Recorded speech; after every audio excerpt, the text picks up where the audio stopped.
Life style Tamil YouTube சேனலுக்கு உங்கள் எல்லாரையும் வரவேற்கிறதுல ரொம்ப சந்தோஷம். இப்போ தான் முதல்ல நம்ம சேனலை பார்க்குறீங்க அப்படின்னா கீழே உள்ள ரெட் பட்டனை ப்ரெஸ் பண்ணி சப்ஸ்கிரைப் பண்ணிக்கிறீங்க. கூடவே இருக்கிற பெல் பட்டனையும் ப்ரெஸ் பண்ணி ஆல்ன்ற ஆப்ஷனை கிளிக் பண்ணிட்டீங்க அப்படின்னா நம்ம போடுற வீடியோக்கெல்லாம் மிஸ் பண்ணாமல் நீங்கள் பார்க்கலாம். ஃப்ரிட்ஜ் எந்த அளவுக்கு நமக்கு பயனுள்ளதாக இருக்குது அப்படிங்கிறது நமக்கு தெரியும். சில உணவுப் பொருட்களை நாம் ஃப்ரிட்ஜில் வைக்கும்போது அது அந்த உணவினுடைய சுவையை வேறு விதமாக மாற்றிடும். சுவையை மட்டும் மாற்றினா கூட பரவாயில்லை, சில பொருட்களோட அதில் இருக்கிற ஊட்டச்சத்தினுடைய அளவையும் குறைச்சிரும். அதனால சில ஊட்டச்சத்து மிக்க உணவுப் பொருட்களை ஃப்ரிட்ஜில் வைக்கும்போது விஷத்தன்மை உடையதாக கூட அது மாறிடும். அப்படி என்னென்ன உணவுப் பொருட்களை ஃப்ரிட்ஜில் வைக்கிறத நாம் தவிர்க்கணும் அப்படின்னு பார்க்கலாம்.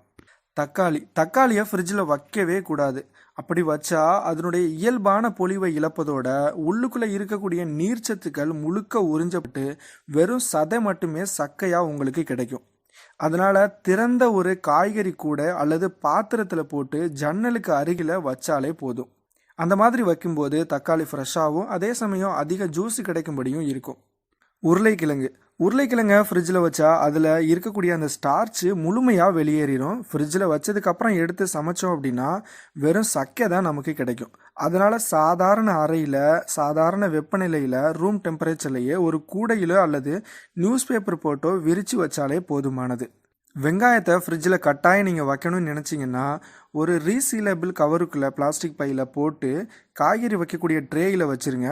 அப்படியே திறந்தபடி ஃப்ரிட்ஜில் வைக்காதீங்க. அதில் உள்ள நீர்ச்சத்து முழுமையாக உறிஞ்சுவதோட அது மற்ற காய்கறிகளையும் பாதிக்கும். அதை விட அதுலேருந்து வெளியாகக்கூடிய அந்த கெட்ட நாற்றம் உங்கள் உணவையும் மற்ற உணவுப் பொருட்களையும் மாற்றிடும். அதை விட அது விஷத்தன்மை உடையதாகவும் மாறிடும். அதனால் முடிஞ்ச வரைக்கும் வெங்காயத்தை ஒரு அறையில் ஒரு மூலையில் காற்று பரவக்கூடிய இடத்துல பரப்பி வச்சாலே போதுமானது. நீண்ட நாட்களுக்கு கெட்டு போகாமல் அப்படியே இருக்கும். தேன் நமக்கு இயற்கையாக கிடைக்கக்கூடிய உணவுப் பொருட்களில் மிகவும் ஒரு அற்புதமான ஒன்று தான் தேன். எவ்வளவு நாள் ஆனாலும் தன்னுடைய குணத்திலேருந்தும் சுவையிலேருந்தும் மாறாத ஒன்று அப்படின்னா அது தேன் தான். அதை விடவும் ஆண்டு கணக்கில் வெளியில் அப்படியே வச்சுருந்தாலும் தேன் கெட்டு போகாது. அதனால் அறையினுடைய வெப்பநிலையில் வச்சிருக்கிறதே போதுமானது. ஃப்ரிட்ஜில் வச்சா உறைய ஆரம்பிச்சிடும். பூண்டு அதிக வெயில் இல்லாத ஓரளவு குளிர்ச்சியான பகுதியில் தான் பூண்டை பாதுகாக்கணும். பூண்டை ஃப்ரிட்ஜில் வச்சா இதில் உள்ள சுவை, மனம், அதோட மருத்துவ குணம் நீங்கிரும். அதில் உள்ள காரத்தன்மையும் முற்றிலுமே அதுலேருந்து குறைஞ்சிடும். பொதுவாக காஃபி பவுடரை மிகவும் இறுக்கமாக மூடப்பட்ட கண்ணாடி ஜாரில் போட்டு வைப்போம்.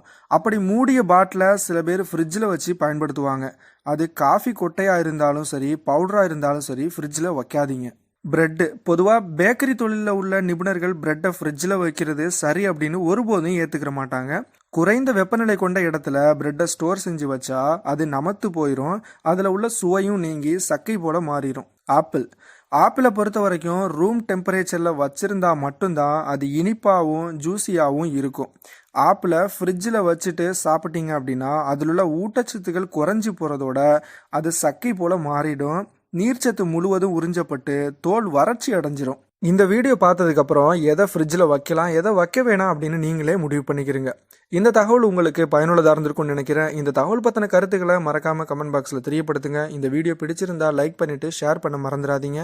மீண்டும் ஒரு நல்ல பதிவில் சந்திப்போம். நன்றி.